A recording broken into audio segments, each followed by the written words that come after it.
يعني ممكن تقول ان الاهلي مثلا في اخر 5 6 ماتشات هيدخل يدرمغ الزمالك، نيجي نلاقي الاهلي ما بيعرفش يلعب، مش عارف يمسك كوره. بتشجع مين محلي؟ الاهلي. النادي الاهلي طبعا. مين الافضل بالنسبه لك من تشكيله الاهلي والزمالك؟ محمد الشناوي ولا محمد عواد؟ الشناوي اكيد، حارس مرمى افريقيا الاول.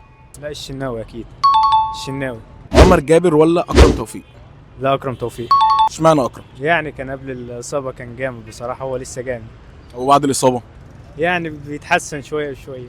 عمر جابر. المسلوسي ولا رامي ربيعه؟ رامي ربيعه. لا رامي ربيعه برضه. رامي ربيعه انا بحبه في الملعب، يعني هو الواد رجوله في الملعب. حسام عبد المجيد ولا ياسر ابراهيم؟ حسام عبد المجيد ولا ياسر ابراهيم؟ لا ياسر ابراهيم برضه. ياسر ابراهيم. ياسر ابراهيم. ياسر ابراهيم. ياسر ابراهيم. يحيى عطية الله ولا فتوح؟ لا يحيى عطية الله. فتوح طبعا. فتوح هو لسه يحيى عطية الله لسه جاي اصلا، مش عامل اي حاجه. اي بس فتوح كان معاه مشكله قديمه وبرضه لسه ما رجعش لمستواه. لا بس ده كان غصب عنه. دونجا ولا مروان عطيه؟ لا ده مروان عطيه، ومروان عطيه يقارن بدونجا؟ يعمل 10 من دونجا. مروان عطيه. امام عاشور ولا ناصر ماهر؟ لا امام عاشور. ناصر. امام. ناصر. عبد الله السعيد ولا محمد مجدي قفشه؟ قفشه ولا عبد الله السعيد؟ القاضية ممكن. مجدي قفشه. محمد مجدي قفشه. هما الاثنين حلوين بس انا اختار قفشه. حسين الشحات ولا مصطفى شلبي؟ الشحات. لا حسين الشحات. حسين الشحات ده عدى الفلنكات. الشحات رجوله في الملعب ومحترم اصلا، يعني حتى هو اخلاقه مع اللعيبه لا غبار عليها.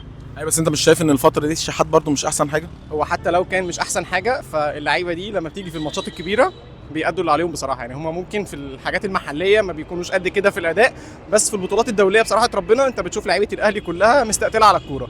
فانا مش هقيمهم في المحلي قد ما هقيم مستواهم في الدولي. بيرسي تاو ولا زيزو؟ بيرسي تاو. لا زيزو. انت زيزو دي مفيش عليها كلام، دي زيزو. بيرسي تاو.